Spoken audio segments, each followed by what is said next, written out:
I'm going to talk a bit about mediumistic communication today, and in particular about the Ouija board. If it is safe to use, if it attracts bad spirits, should we use it? Is it real? You know, is the Ouija board real, or is it just a figment of our imaginations, or is it tapping something perhaps from the unconscious mind? Now, I'm going to address this under a number of probably different videos, but I'm going to do one today based around some of the stuff that I've written in my book, What to Do When You're Dead. And I talk about, in this extract I'm going to read you, a bit about mischievous spirits, you know, and some of the real encounters I've had with Ouija boards. This section is in the book. It's called An Open Door to Mischievous Spirits. Okay, so you can see where I'm going perhaps from the start. Okay. In the hands of a well-trained medium or spiritualist, the Ouija board can be a useful tool, and there are many interesting cases on record where the board has given useful and empirical information. For example, it was in the use of the Ouija board that at a séance in St. Louis in 1913, a spirit announced itself as an entity named Patience Worth. By this method, it also dictated several interesting historical... Well, there you go. we see that Ouija board with us today. I'm going to continue anyway because I think that's quite fun. I'll leave it in. Okay, look, all right, okay, the Ouija board. So, the big danger with Ouija boards, really, from a medium's point of view, is that they can be a bit of an open door to all and sunder. It's like having a party in your house and saying everyone's invited. You know, if everybody can cram in and everybody off the street, and it's everybody other than friends and family and people intended for the party, your home will soon be wrecked.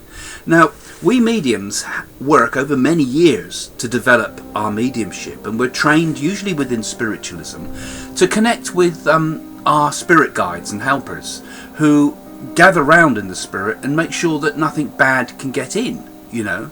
So, you know, and I'm not saying it's all necessarily always demonic forces that could get in. I'm talking about even, you know, if you imagine the sort of people that you might not really want to communicate with you directly, someone with violence, you know.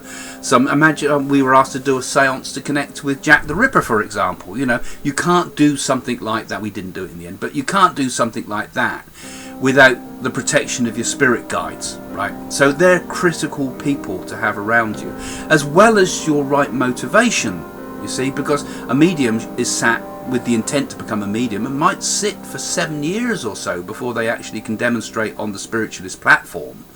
And, you know, it's a lot of training, a lot of dedication, a lot of work with no reward, you know. And so that good intent of the medium also acts as a sort of protection. And with experience, you know, nothing bad can ever affect you as a medium. You know that you're 100% perfectly safe working with a medium. And also when you sit with a medium, you're safe too, because that protective energy is with you, will follow you, and nothing bad will ever get in. Now, the danger with the Ouija board is, of course, that all those safeguards aren't there anymore. You know, they're all taken away. You know, they're not there. You know.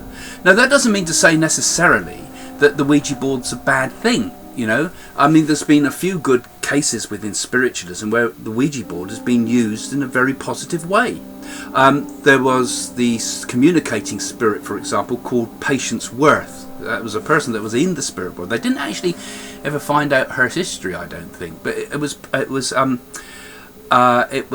channeled by a medium called, I'm trying to remember her name, Pearl Lenore Curran. That's it, Pearl Lenore Curran.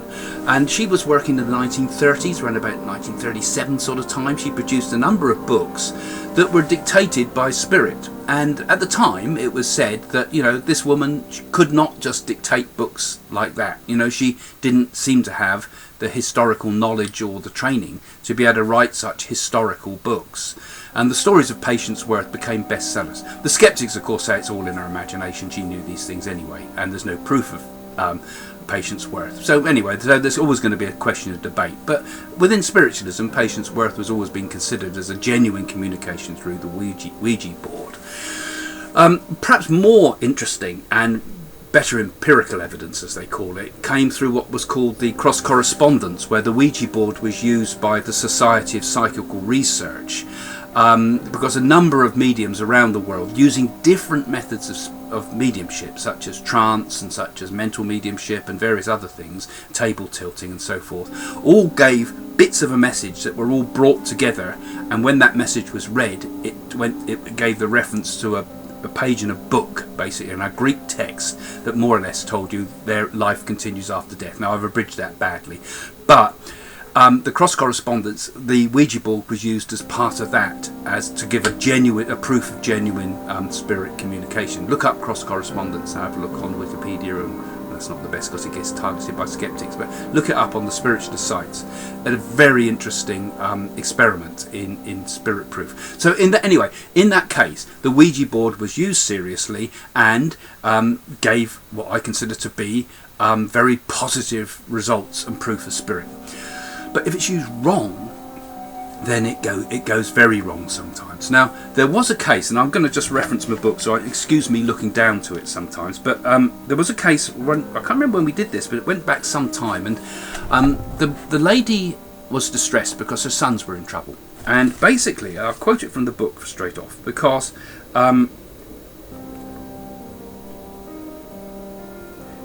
it was done with a group of kids. They were teenagers, really. I wouldn't say kids, but they were teenagers. And what started out as a way of relieving boredom took on a sinister turn when the Ouija board spelled out that all 5 people present at the table would die. And in just over a week, 1 boy was dead and 2 others had since died in tragic circumstances. So 3 of them had died, just like that, And it was quite a terrifying thing that the Ouija board said this. And of course, she was worried that the other sons were in going to have the same problem. Now, she didn't tell us that. It just came up in the reading, I remember, to say to her, someone been playing with the Ouija board, and the story came up. And she'd also independently afterwards went and saw Jane, because we were at a psychic fair and she moved between us, and I think it was then. Anyway, she saw both of us, and independently she got messages about this Ouija board message, and actually reassurance from her father, I think it was, in spirit, that told her, not to worry, the other boys aren't going to die. But imagine the fear. She said here, it's just a quote, because this was written up in an article in the Woman's Own magazine, and so then I was able to interview her later and get it for the book. And I got to know the family quite well in the end, of course, with lots of interviews. And they were really, really frightened by this originally. The 2 boys actually are fine now. I haven't spoken to them for many years, but things worked out all right in the end. But you imagine carrying that worry, that fear, she said, just after all this happened, it was so the mother of the first boy, aged 17, so they weren't kids, but 17, you're still pretty vulnerable at that age. When my son told his dad and me he was going to die, we thought he was joking. We had no idea he and his 4 friends had been messing around with the Ouija board. Soon after, on New Year's Eve, her son was attacked, and during the fight his head was banged against the pavement several times. My son collapsed, she said, a few days after the fight while babysitting for my other son's children. He was rushed to the hospital and put on a life support. On the 10th day, pneumonia set in and he just slipped away. A few months later, one of my other boys caught pneumonia while camping and died. It was a shock. He'd been so healthy. That's when one of my son's friends came to us to see us. He told us in a panic and told us all about the Ouija board. It all seemed so ridiculous to us, but this year another of the group took his own life, leaving only 2 left out of the 5 boys from round that table. God, frightening stuff, isn't it? Now, that last one, he took his own life. Could he have been so frightened by everything else that might have been involved there? He might have even taken his life because of the Ouija board. So during the consultation with the mother, who also saw Jane, we were able to advise her that the other boys would be okay. This is what I told you a minute ago. This was the work of a mischievous spirit, and it need not become a self-fulfilling prophecy. The others would be fine, and some years since have passed and the boys continue to thrive, and as far as I know they're fine now. But that just shows you the potential consequences of using a Ouija board. That was a pretty frightening story, I think. A good reason that you shouldn't use it, really. It can be used in spiritualism, yes, but you need to be a trained medium. And frankly, if you're going to communicate with the spirit, it's much better to use sort of mental mediumship, where you sort of just get the messages straight away from the spirit, and the person in front of you can confirm it or deny it until you know you've got a spirit connection, you know. So if the medium, you go to a spiritualist church, for example, you'll get usually pretty good messages with some proof and evidence, so that you know what it's all about, and a comforting message in complete safety. So why frighten yourself using the Ouija board? The thing is, people use it for a laugh. You know, I did as a kid. I did it. I'm just as guilty. We took the Ouija board over the graveyard and sat there using Ouija boards on the graveyard and scared the living daylights out of ourselves, you know. So it is a dangerous thing to use in the wrong circumstances. If I used it now, I have used it sometimes, I find it a boring, tedious way to communicate. Why go through all that pushing, well, people can, of course, there's a danger of it being pushed, all that sitting around a table, the glass going round and it being pushed around by everybody, and you don't know if it's real or not, and then at the same time, you know, if it does come through, the messages can be so confusing. I mean, we sat using the Ouija board for a whole evening, and it spelled out the message. What was his name? Oh, I can't remember the boy. Darren, yeah. Darren will live at Rose Cottage, right? And it spelled it out. Actually, in a few days' time, Darren was given an offer of a rental at a place called Rose Cottage, and he did actually live there. So, oh yeah, we got a message. It was a real message from spirit. But we sat there all evening until the message came through. Well, not all evening, but you know, it takes ages and ages and ages. You know, and we sat there for a while, nothing was coming through, and then that came through. You know, I think there's better methods of communicating than using the Ouija board. So basically, mental mediumship. If you want to get a message, go to a medium or go to a spiritualist church where it's free, and you'll get more clear, more interesting, more insightful and safer messages using those methods than you will with any Ouija board.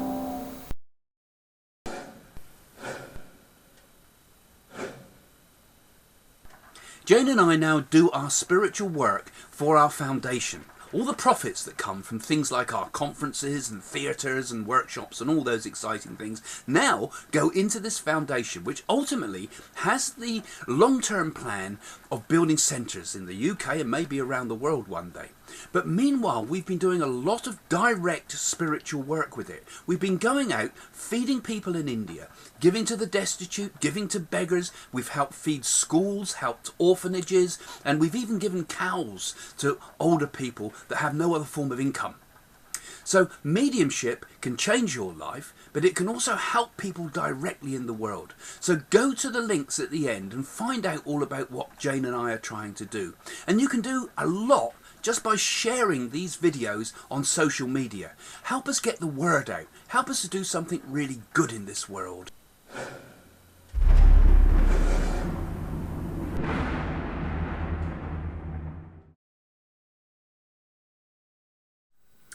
Click on this picture of me to subscribe to our channel and see all of our latest videos as soon as they're published.